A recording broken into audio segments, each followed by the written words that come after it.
Bonjour Philippe, bonjour à toutes et à tous pour cette émission spéciale Veille de Kippour.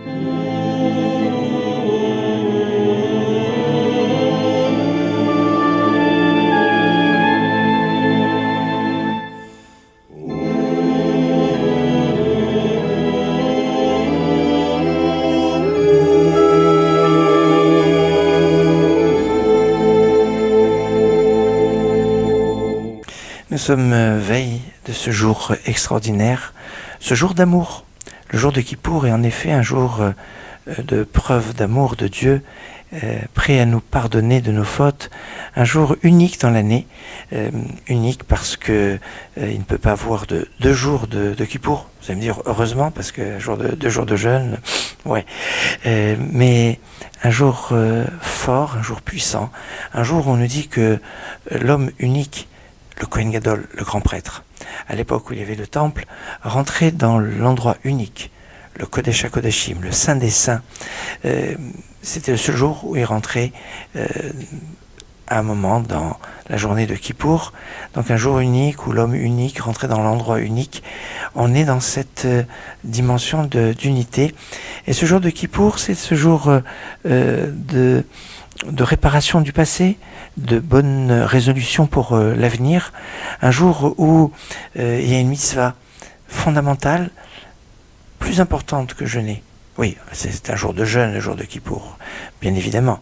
Interdiction de manger, de boire, bien sûr, tout le monde le sait, et c'est bien connu. Mais il y a une mitzvah encore plus importante, le jour de Kippour, et si la mitzvah de jeûner ne concerne pas ceux qui sont malades et qui n'ont pas la possibilité au niveau de leur santé de pouvoir jeûner, parce qu'il faut savoir que en fonction des cas, et sans prendre à la légère bien évidemment, mais la vie est plus importante, ce qu'on appelle Pikuach Nefesh, et il ne faut jamais oublier que dans le cas où l'état de santé de la personne ne le permet pas, qui pourrait mettre sa vie en danger, eh bien on ne doit pas jeûner. Quand une personne est malade et est en situation où le jeûne pourrait être risqué, il a une mitzvah de manger. Je pèse mes mots parce qu'il faut bien le préciser. De la même façon qu'il y a une mitzvah importante, fondamentale de jeûner quand on peut le faire, il y a une mitzvah de manger quand on doit le faire.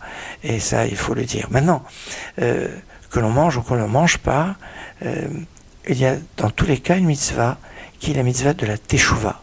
Le jour de Kippour, c'est le jour du retour, de la Teshuvah, qui va s'exprimer, et c'est le cas vraiment de le dire, avec ce qu'on appelle le vidouille.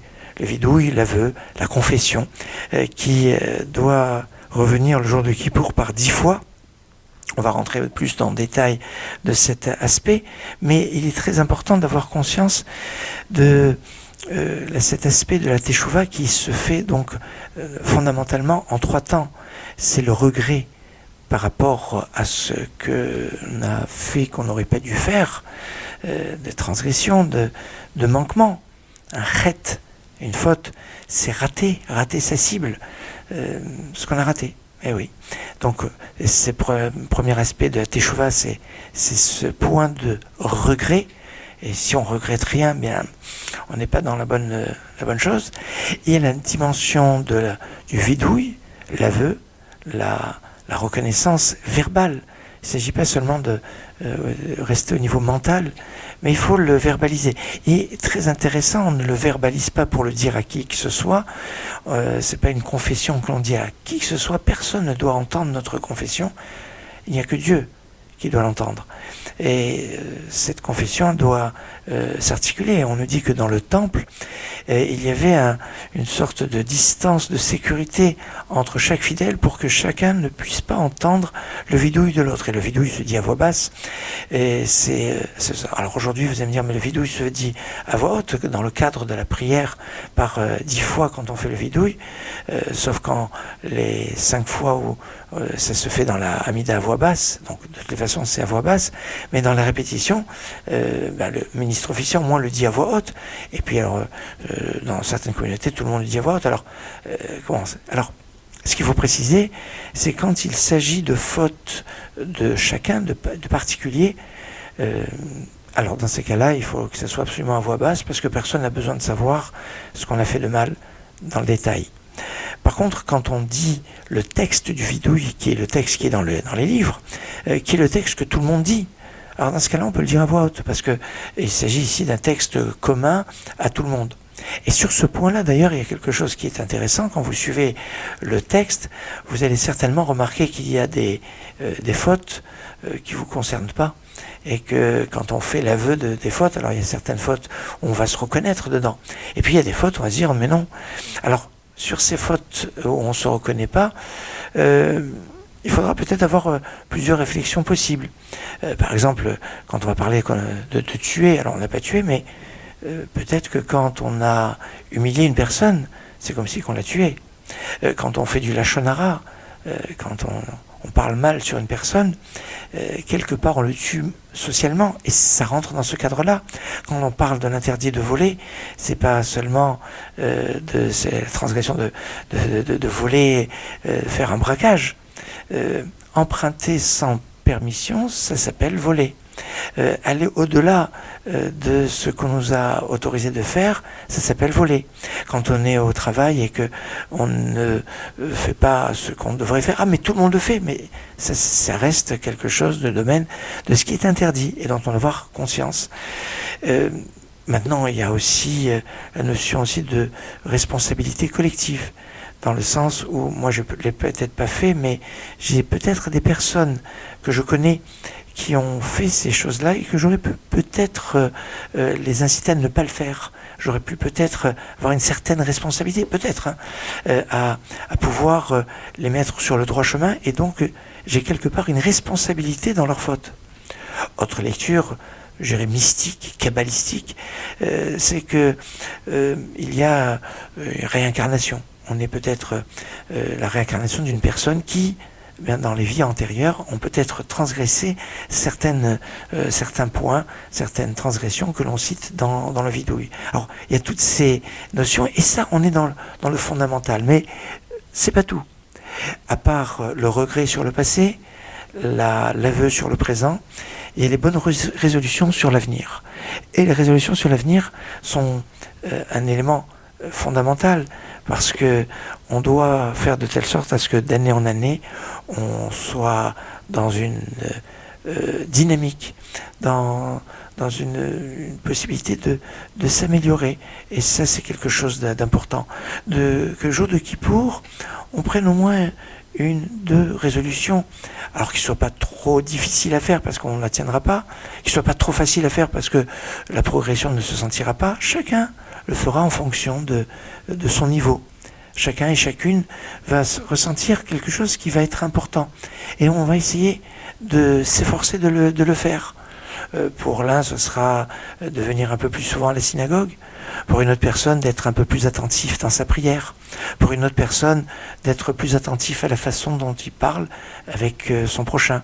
Pour une autre personne, ce sera de faire d'être plus modéré dans sa relation avec les personnes. Parce que dans la Teshuvah, évidemment, c'est vis-à-vis de Dieu, mais c'est aussi vis-à-vis de son prochain. Et ça, c'est important. Même si, par rapport au pardon vis-à-vis du prochain, il ne suffit pas de faire Kippour pour être pardonné. Vis-à-vis de son prochain, on doit lui demander pardon. Et cela avant Kippour. Et alors, toutes je demande pardon à tout le monde comme ça. Moi, je trouve ça pas très à propos, parce que on doit demander pardon à quelqu'un qu'on a offensé, de dire pardon à des personnes qu'on ne connaît pas, ou à des amis avec qui, de toute façon, tout fonctionne toujours bien. C'est pas tellement le sens. Par contre, avec une personne avec qui on est brouillé, avec qui on a eu un problème dans l'année. Alors des fois, c'est pas toujours évident, parce que des fois le problème est toujours là, parce que des fois c'est peut-être impardonnable. Alors il faut voir. L'histoire n'est pas simple. En tout cas, c'est de cela dont il est question quand on doit demander le pardon à son prochain, et que ce pardon, eh bien, il est fondamental, et Kippour ne pardonne pas ça. Et certains disent que le pardon vis-à-vis de son prochain peut être bloquant par rapport au pardon qu'on doit demander à Dieu. Et ça, c'est important. Alors, dans les résolutions qu'on doit avoir dans l'avenir, ça peut être donc soit dans le domaine vis-à-vis de son prochain, ou vis-à-vis de Dieu, dans le respect du Shabbat, ou dans le domaine de la cache-route. C'est pas les sujets qui manquent, et chacun aura à cœur de prendre des bonnes résolutions. Alors, le jour de Kippour, on rentre dans le jour de Kippour avec la Teshuvah. Et cette Teshuvah, on a dit, s'exprime avec le vidouille. Et un poème liturgique qui est magnifique. Il commence avec Lecha Eli Teshukati. C'est ce Lecha Eli Teshukati que je voudrais vous faire partager. Uriel Elbilia.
Uriel Elbilia.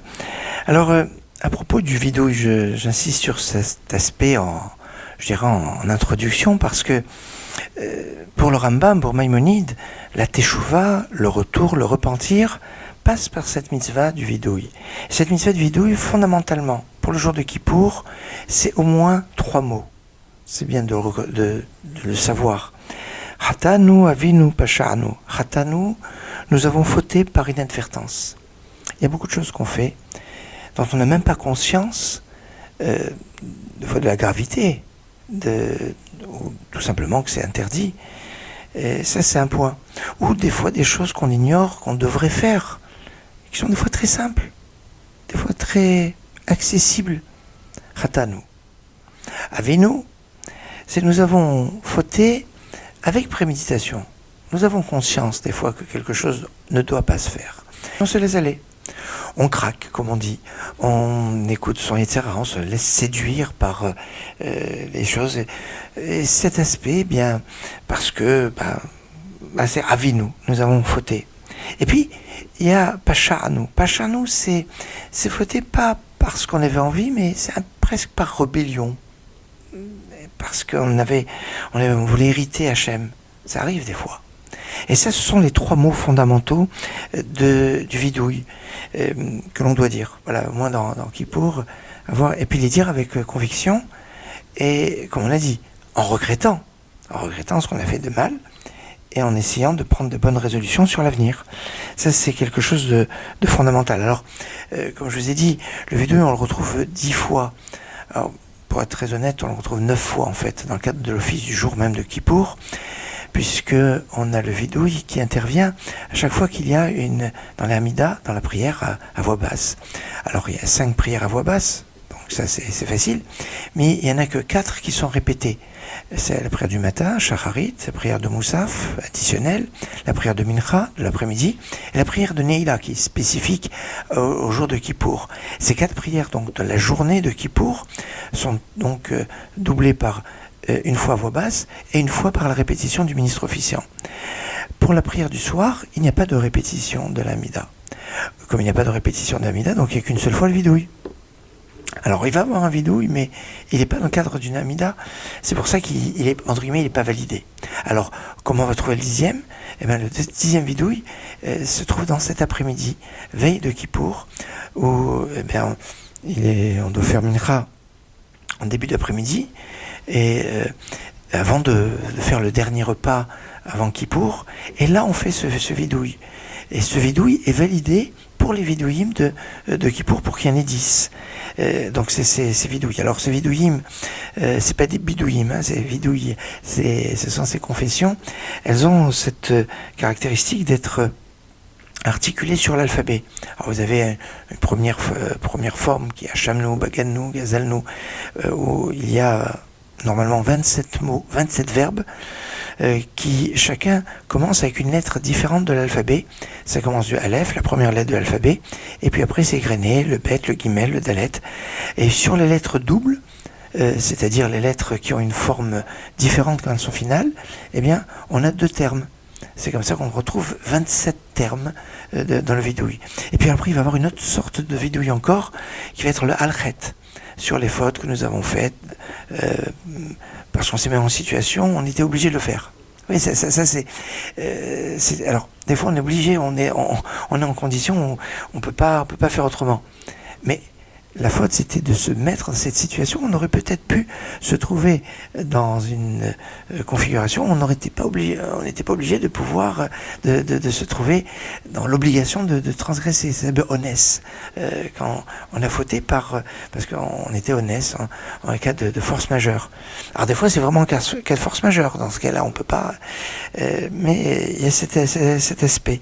Alors, oui, il y a plusieurs et on retrouve la première partie du vidouille, Hachamnu Bagannu, ou la deuxième, l'Alchet, dans chacune des amidotes de Kippour, ainsi que celle de veille de Kippour, dans Mincha de veille de Kippour. C'est pour ça que si vous n'avez pas fait encore Mincha, alors il faut faire Mincha avant le dernier repas, et faire attention, à la fin donc de l'Amida, il y a ce vidouille que l'on fait dans le cadre de l'Amida. C'est d'ailleurs cette même prière que, en général, le Khatan, les mariés, font le jour de leur mariage. C'est très intéressant cet aspect-là, où finalement le marié, la veille de son mariage, comme une veille de Kippour.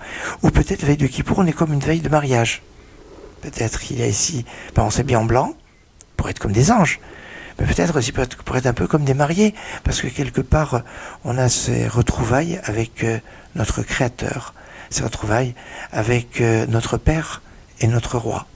Alors, Je vous ai fait écouter tout à l'heure Lecha Elite Shokati, ce poème liturgique qui évoque donc le vidouille d'une façon magnifique comme ça de Rabbi Yehuda Levi. Je voudrais vous faire écouter une autre version qui est souvent connue comme une chanson un petit peu, et pourtant c'est ce vidouille, et Ben Snouf l'a interprété suivant la tradition yéménite. Et oui, j'aime bien vous faire voyager un peu. Alors, on va écouter dans le cadre de notre émission, bien les traditions ashkénazes, séfarades. Il faut pas oublier aussi la tradition yéménite qui est pas très très connue des fois et qui mérite d'être l'objet d'une découverte, surtout quand en fait certaines fois certains passages sont assez connus. C'est le cas de ce l'Echaïli de Ben Snouf, dans la tradition yéménite pure.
עדי שובי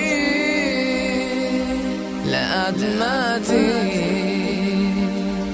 לך אני בעודי חי ואבקיע אחרי מתי אשיבני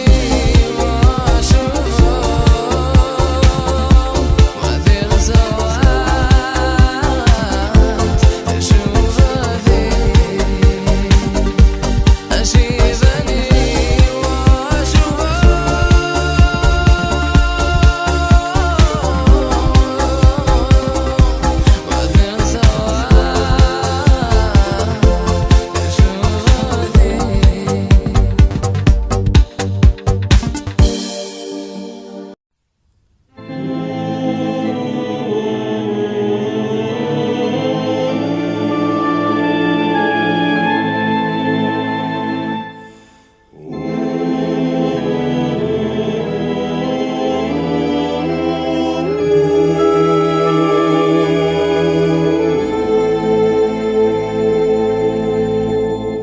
émission spéciale Kippour, en cette veille de Kippour, pour réfléchir ensemble, pour écouter des mélodies traditionnelles. À propos de Kippour, justement, que veut dire le mot Kippour? La racine kafar, kaf, peresh, a plusieurs sens. Ça peut avoir un sens de recouvrir, d'enduire. Il y avait au-dessus du Aron HaKodesh, de l'Arche Sainte, le propitiatoire, qui s'appelait le kaporet. C'était une sorte de couvercle sur lequel il y avait les chérubins d'ailleurs, et qui recouvrait l'Arche Sainte qui contenait les tables de la loi qui ont été justement données le jour de Kippour. Puisque le jour de Kippour, on a reçu les deuxièmes tables de la loi, après que Moshe ait détruit et brisé les premières tables à cause de la faute du veau d'or. En cela, les deuxièmes tables étaient le témoignage du pardon de la faute du veau d'or, d'où la racine, la base de ce jour du pardon. Alors c'est sous le caporet, sous le propitiatoire, qu'il y avait à la fois les débris des tables et les deuxièmes tables, et aussi un Sefer Torah. Et c'est donc peut-être le sens de Kippour, de recouvrir les fautes, une sorte de chape de béton que l'on met sur les fautes pour ne pas que ces fautes accusent. Maintenant, il y a après tout un travail à le nettoyer. Kapar, ça veut dire aussi nettoyer, apaiser. C'est ce qu'avait dit Jacob à Ésaü, quand il dit Oula yachapera fanav bamincha olechet lefanav. Les fanailles, je vais peut-être permettre de racheter, d'effacer devant ton visage par l'offrande que je vais te faire pour que tu oublies, pour apaiser ta colère. Ça peut avoir ce sens aussi de kapara. On voit, ça peut être aussi, quand on parle de couvrir, d'enduire, quand Noé a fait son arche, et marqué Vechafarta otam ibaito michus ba kofer. Tu l'enduras de kofer. Alors le kofer, ça peut être du goudron, ce qui va rendre imperméable l'arche, qui va la protéger contre l'eau, finalement protéger contre cette eau qui était là pour détruire, à l'époque donc de Noé. Ça peut avoir ce sens, mais aussi ça peut être Shkol à Kofer qu'on retrouve dans le Shir HaShirim, le Cantique des Cantiques. Ça peut être le camphre, le henné. Il y a ici des notions fortes, alors à la fois d'enduire, d'absoudre, d'effacer. D'ailleurs Kippour se dit Yom Kippourim aussi, les pardons. Alors les pardons, pourquoi les pardons? Peut-être les pardons pour les vivants et pour les morts. Pour les morts, mais ils ont besoin d'être pardonnés. Oui, parce que des fois, quelqu'un qui, de son vivant, a fait des choses dont les incidences peuvent avoir encore des retombées après sa disparition, a besoin d'une certaine capara. C'est un peu le sens du rappel des noms. Il y a toutes sortes de réflexions qui peuvent exister. Maintenant, il y a dans le jour de Kippour plusieurs notions. Alors c'est vrai que c'est un jour de prière, et il est remarquable que ce qui introduit le Kippour, je vous ai parlé tout à l'heure du vidouille, mais ce qui est le plus connu, c'est le Kol Nidré. Et le Kol Nidré, annulation des vœux, qui n'est pas une prière, qui est une déclaration, et qui a plusieurs sens. D'après le Zohar, ce serait une sorte d'annulation des vœux de Dieu. Ça va très loin. D'après certains, c'est une déclaration sur les vœux qui arrivent, mais certains vont dire qu'il ne faut pas trop aller dans ce sens, parce que certains pourraient considérer les vœux avec un peu de légèreté. Or, tout le sens du Kol Nidré, c'est prendre conscience de la puissance de la parole. Avec un vœu, on peut transformer sa vie, on peut transformer son état. La parole est créatrice. La parole peut changer l'état d'une personne.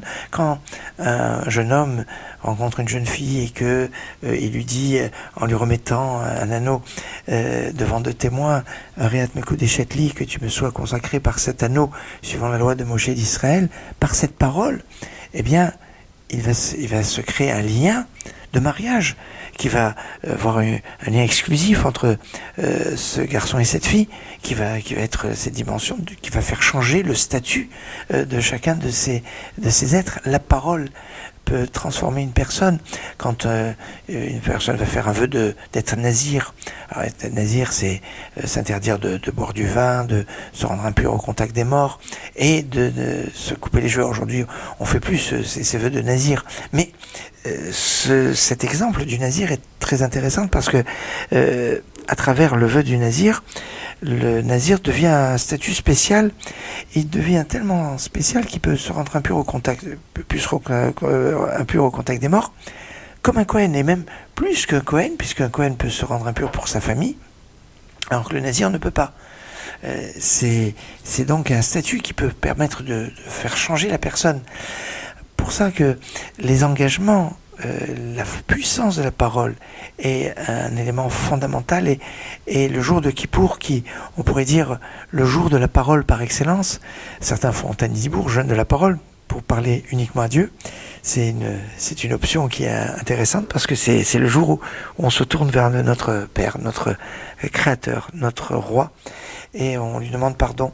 Alors cette puissance de la parole, elle prend toute sa place avec ce Kol Nidré emblématique, je dirais. Je vous propose de retrouver Doudou Fischer, le Kol Nidré.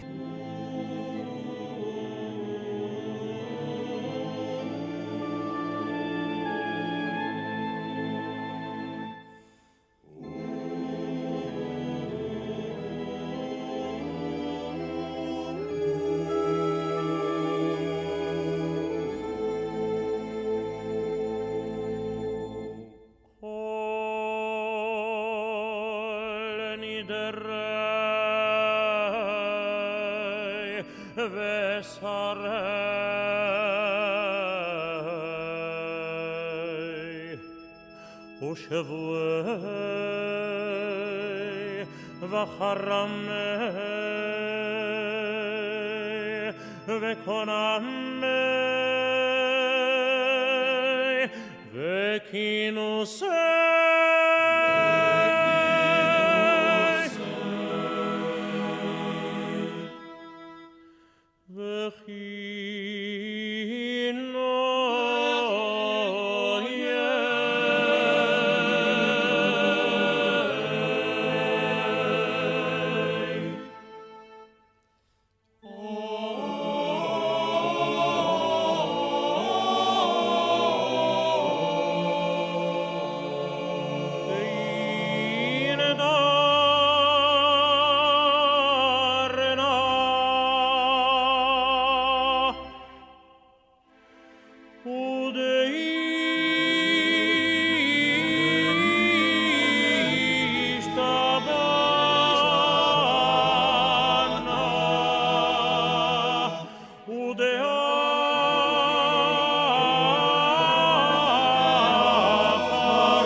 בטלין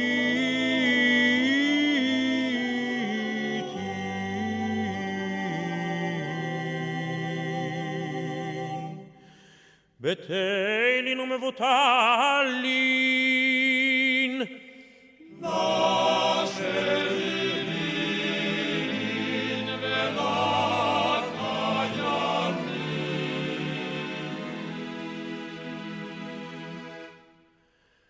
נדרנה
Le jour de Kippour, on a 6 mitzvot, 3 qui sont un petit peu générales et 3 qui sont spécifiques à Kippour.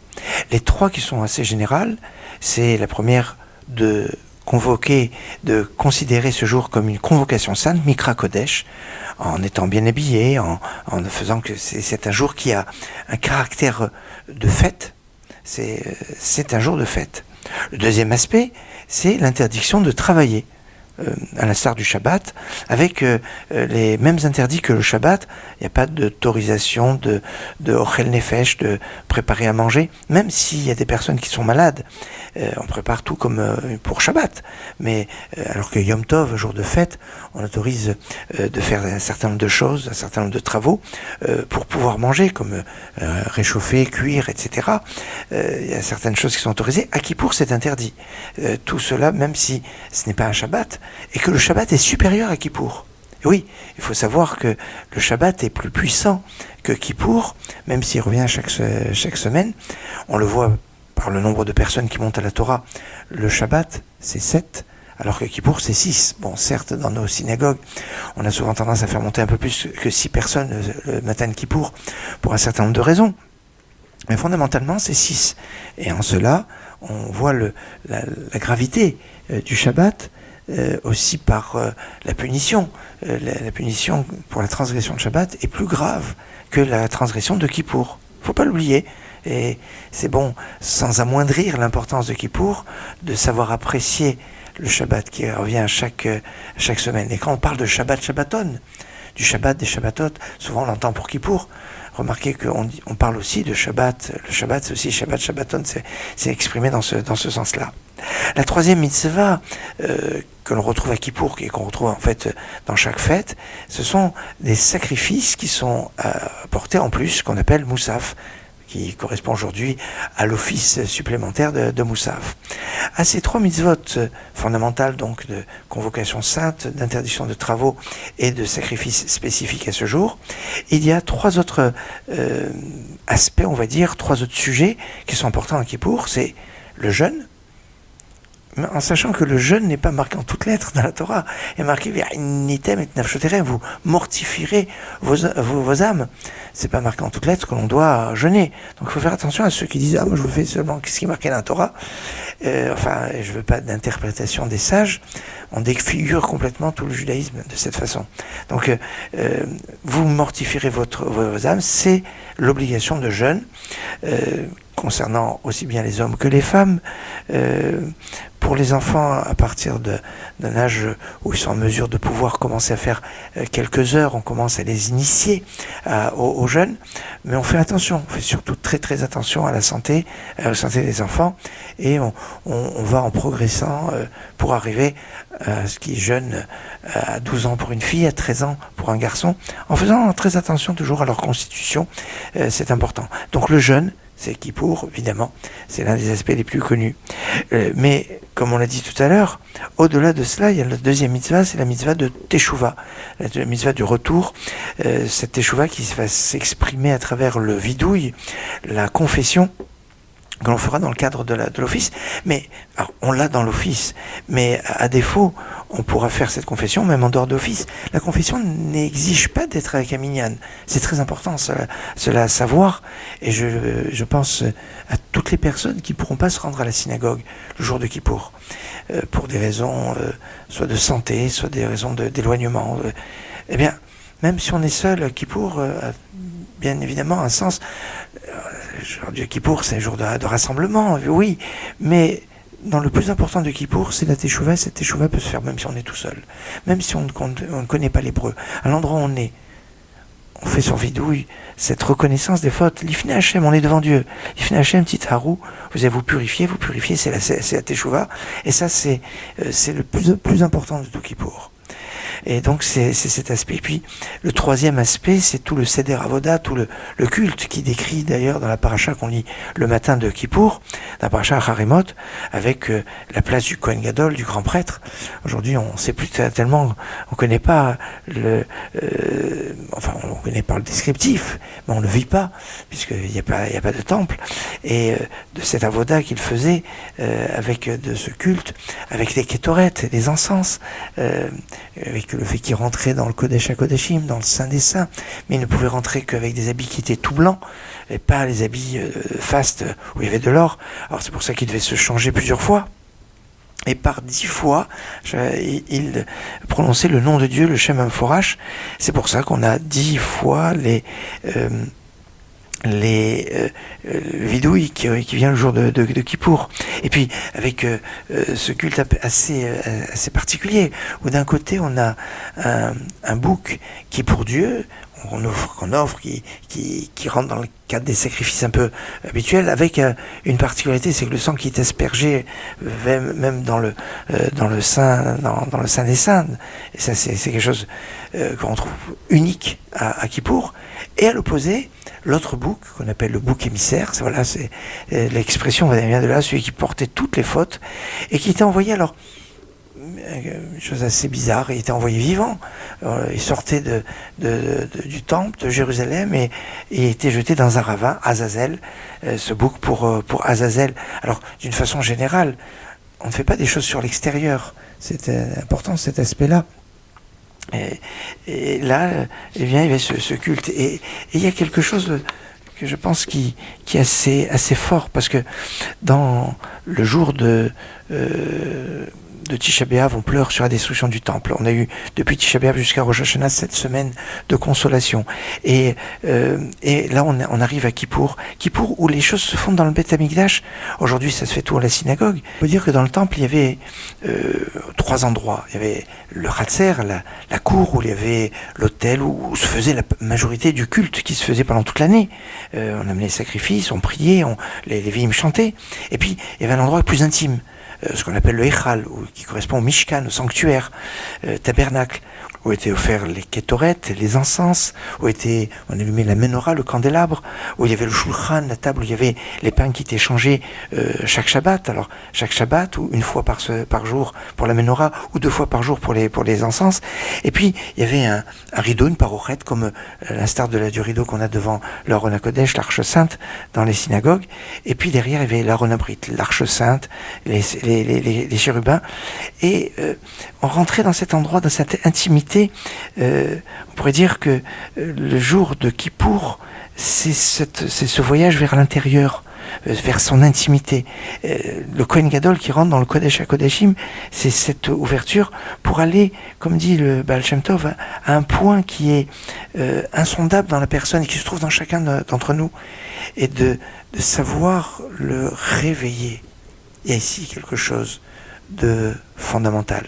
Et si je vous parle de réveiller, eh bien, il y a des airs comme ça qui réveillent la synagogue. C'est notamment dans les slichot, ce chant Adon Slichot qui est peut-être l'un des tops des plus connus. Adon Slichot, le Rav Eli Elbaz.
Émission spéciale Kippour, en cette veille de Kippour. J'aimerais évoquer que le jour de Kippour, alors on a parlé de l'interdiction de manger et de boire, mais il y a 5 mortifications, 5 interdits par rapport à Kippour. C'est interdiction de manger, de boire, interdiction de se laver, même de mettre son doigt dans l'eau, c'est interdit, sauf s'il y a une certaine nécessité, comme quand on se réveille le matin, on doit se laver au moins les phalanges, et les doigts encore humides, on peut les passer sur les yeux, c'est tout. On n'a pas le droit de se laver, on n'a pas le droit de s'enduire d'onguents, de crème, de lotion ou d'huile. On n'a pas le droit de mettre des chaussures en cuir, ce ne sont que les chaussures qui sont interdites. On a le droit d'avoir une ceinture en cuir ou blouson. Ouais, enfin bon, oui, mais c'est que les chaussures. Et quelle que soit d'ailleurs la place, je ne veux pas rentrer dans les détails, mais c'est pas seulement la semelle, parce que quand il y a sur le dessus de la chaussure, suivant les cas, la plupart du temps c'est interdit. Voilà, pas de cuir sur les chaussures. Et par rapport à cela, d'après le Harizal, dans les bénédictions qu'on fait le matin, les brachot hashachar, où il y a 18 bénédictions, eh bien on ne fera pas la bracha de Chassal Ikol Sorki qui me fait tout ce que je peux avoir besoin, parce que ça concerne les chaussures en cuir. Alors certains, notamment en Afrique du Nord, disaient on peut faire cette bracha même si on ne met pas des chaussures en cuir, parce qu'on met d'autres sortes de chaussures, ou parce qu'après Kippour, on pourra mettre des chaussures en cuir. Mais j'aime bien qu'on ait une attention particulière au moment où on va faire des prières, parce que être conscient et pas faire les prières machinalement est quelque chose d'important. Et dans les brachot hashachar, dans les bénédictions qu'on fait le matin, eh bien on a des fois tendance à les faire un peu sous le mode de pilotage automatique. Alors comme ça, moi, ça nous oblige à être attentifs et à faire attention à ce qu'on fait comme brachot. Enfin, le 5e interdit, ce sont les relations conjugales. Donc 5 interdits dans ce jour fort de Kippour. Mais à propos de l'interdiction de manger, on rappelle que les personnes qui sont malades et qui ne peuvent pas jeûner pour des raisons médicales qui pourraient mettre leur vie en danger, n'ont pas le droit de jeûner. Je le dis clairement, il faut faire attention. Alors, on ne prend pas les choses à la légère, hein, c'est pas parce que, évidemment, jeûner c'est difficile, c'est pas agréable, c'est pas. Donc, oui, bien sûr, il suffit pas d'être gêné par le jeûne.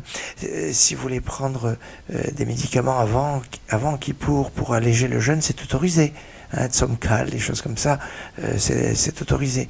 Mais maintenant, si l'état de santé d'une personne fait que pourrait mettre en danger ou aggraver une situation, eh bien, la vie médicale est importante, la vie d'un arabe peut être aussi important, et la vie du malade est aussi importante. Si un médecin dit que quelqu'un peut jeûner, mais le malade lui-même sent qu'il ne peut pas, que en son état de maladie il ne peut pas, ben on lui donne à manger, on l'écoute. Et à contrario, s'il lui dit non, je peux jeûner, et le médecin dit non, il ne peut pas jeûner, il faut qu'il mange, eh bien on l'oblige à manger, parce que dans ce cas-là on écoutera le spécialiste. Alors si des fois on veut avoir, on n'est pas très très sûr, on pourra demander l'avis de plusieurs spécialistes et on fera en fonction de la majorité. Si par exemple il y a 2 médecins qui disent qu'il peut jeûner et un qui dit qu'il peut pas, alors bon, les problèmes sont des fois pas simples à gérer, à voir avec le médecin, avec le rav, comment les choses doivent se faire. Mais il y a quelque chose que j'aime bien mettre en exergue en cette veille de Kippour. C'est que la veille de Kippour, il y a une mitzvah de bien manger.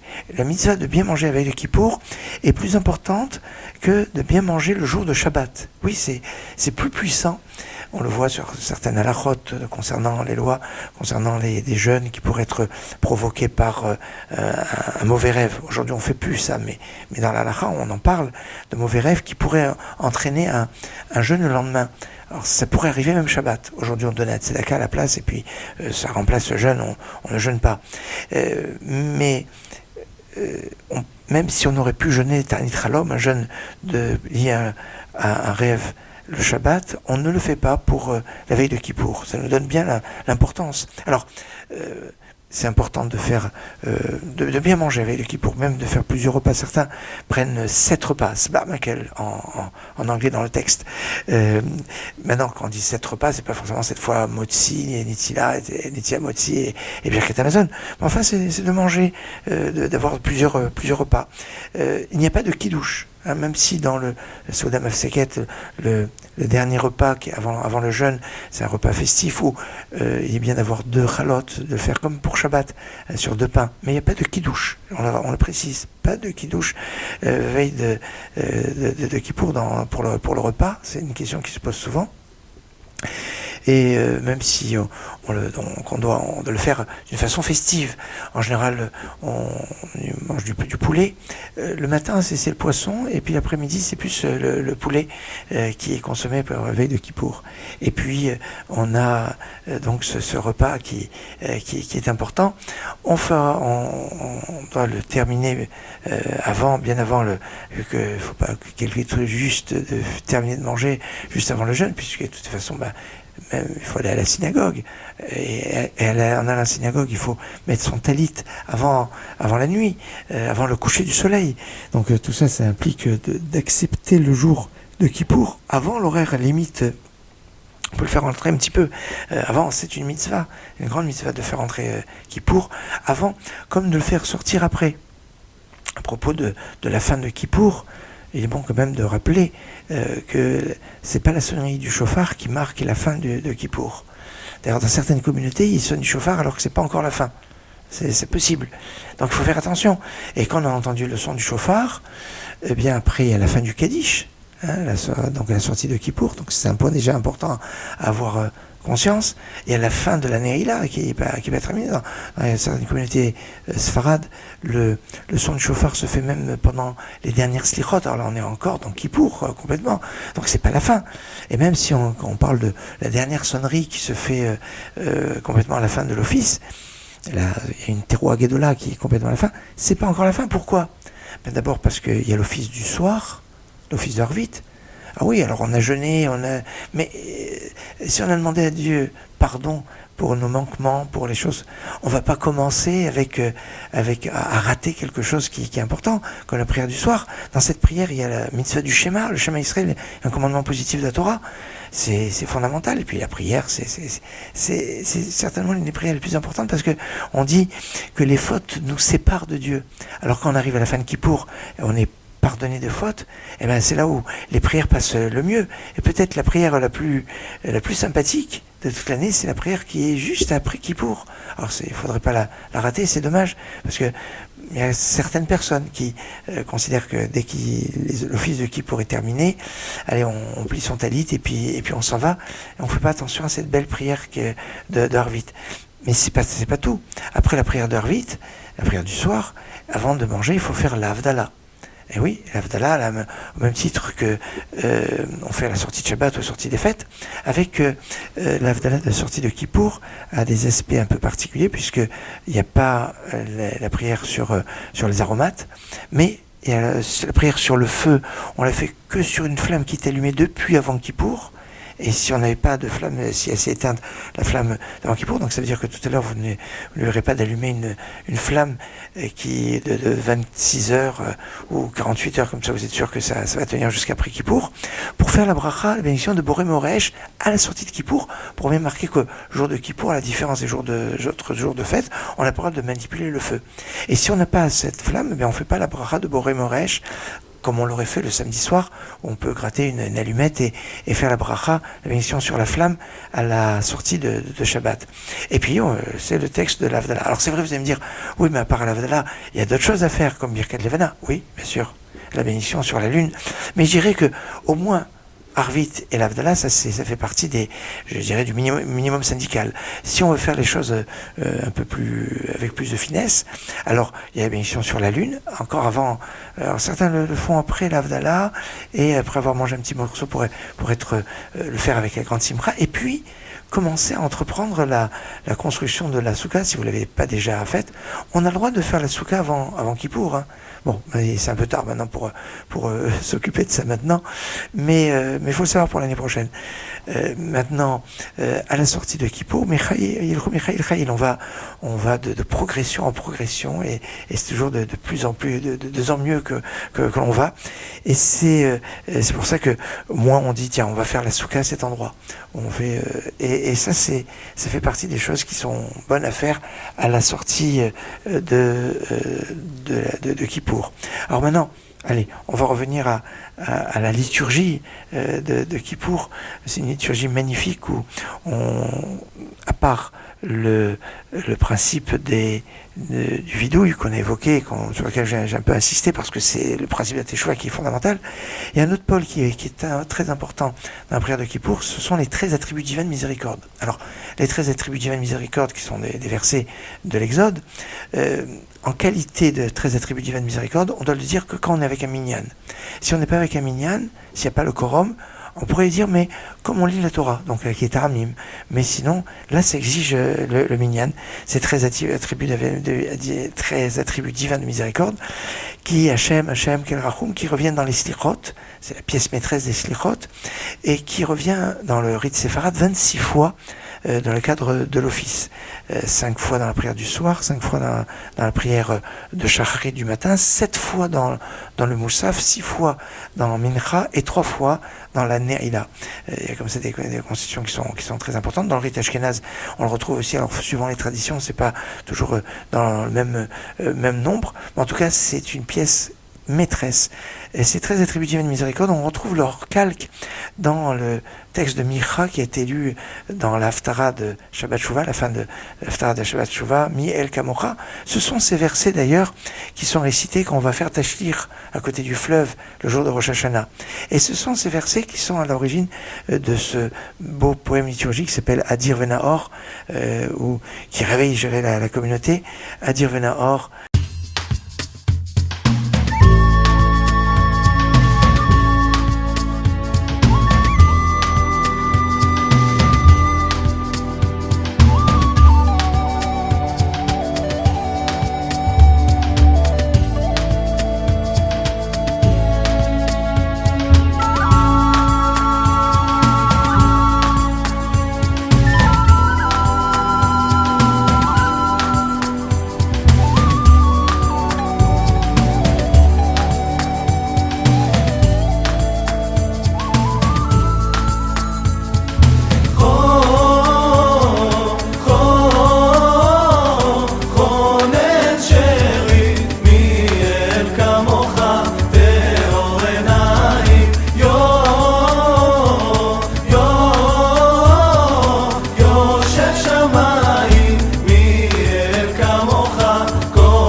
jour de Kippour est un jour extraordinaire.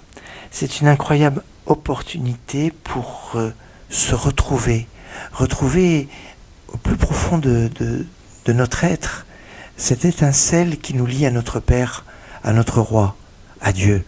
Et ça, c'est quelque chose de fondamental.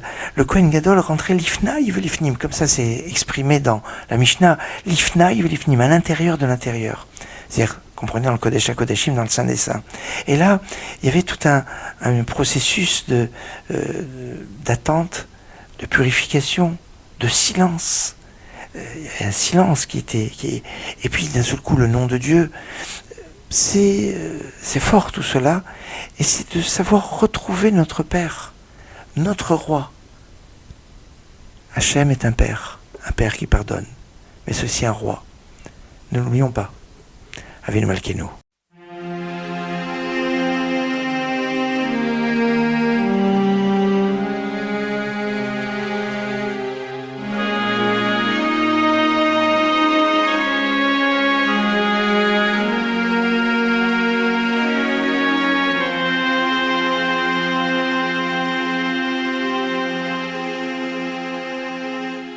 Avinu Malkeinu, Shma Koleinu. Avinu Malkeinu, Chatanu lefanecha. Avinu Malkeinu, Chamol aleinu, Veyalol aleinu, V'tapenu. Avinu Malkeinu, Kale dever, V'cherev rav meyaleinu. Avinu Malkeinu, Kale kol tzar umaskin meyaleinu.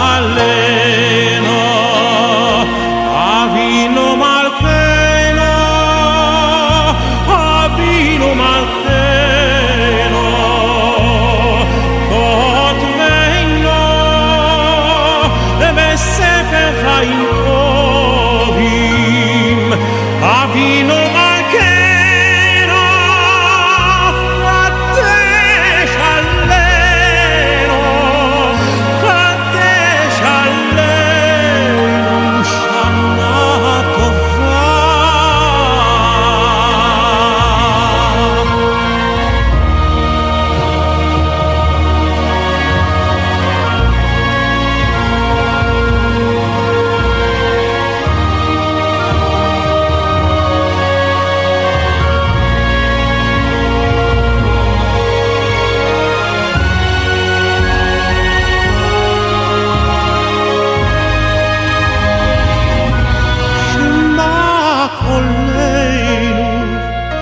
Shema Koleinu, Shema Koleinu.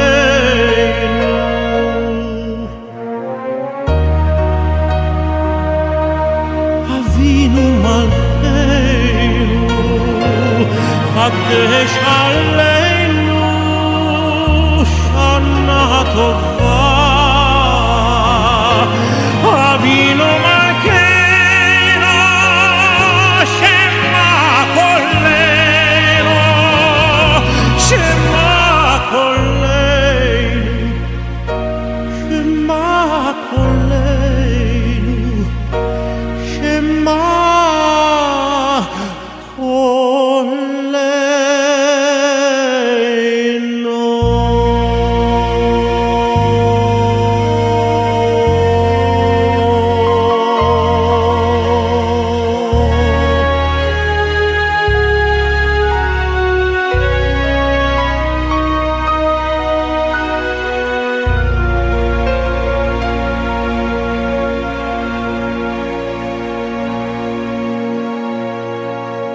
Voilà notre petite émission veille de Kippour 5783 va toucher à sa fin. L'occasion de de partager ce moment à la fois de mémoire, d'espoir, de remise en question. Puis peut-être que l'un des points fondamentaux de Kippour, c'est cette dimension de Teshuvah. Mais la Teshuvah, le retour, demande à l'homme une notion fondamentale, c'est l'humilité, la hanava. Eh oui, cette clé qui permet d'aller à la vérité de soi et qui permet de se connecter à l'homme le plus fabuleux qui était Moshe, le champion de tous les prophètes, de se connecter au premier des patriarches, Abraham, et d'être lié au roi fabuleux qui était David. Ces trois êtres sont réputés pour avoir été les champions de l'humilité. Et à Kippour, on doit savoir exprimer et avoir ce sens de cette humilité, car l'orgueil, pousse l'homme à ne pas pouvoir faire Teshuvah. Ayons cette conscience. Et je voudrais terminer avec Auriel, et ce chant qui se chante notamment dans la communauté séfarade, qu'elle n'aura Alila, d'avoir conscience que c'est le jour de Kippour où les portes sont ouvertes. À la fin, elles se ferment. Ne'ila, c'est la fermeture. Alors, ayons conscience que il ne faut pas rester sur la fermeture et avoir profité du moment de l'ouverture. Qu'elle n'aura Alila, Khatima Tova.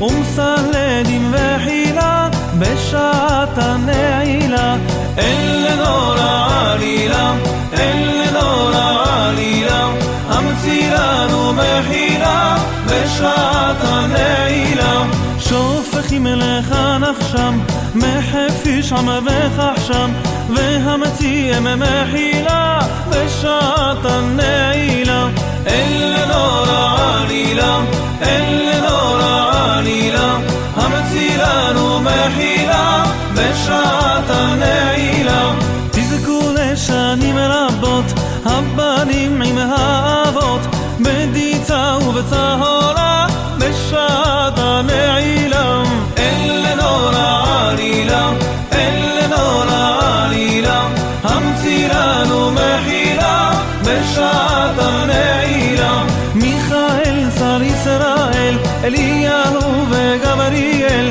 בסרו נא גאולה בשעת הנעילה אל נור העלילה אל נור העלילה המציא לנו מחילה בשעת הנעילה אל נור העלילה אל נור העלילה המציא לנו מחילה בשעת הנעילה המציא לנו מחילה בשעת הנעילה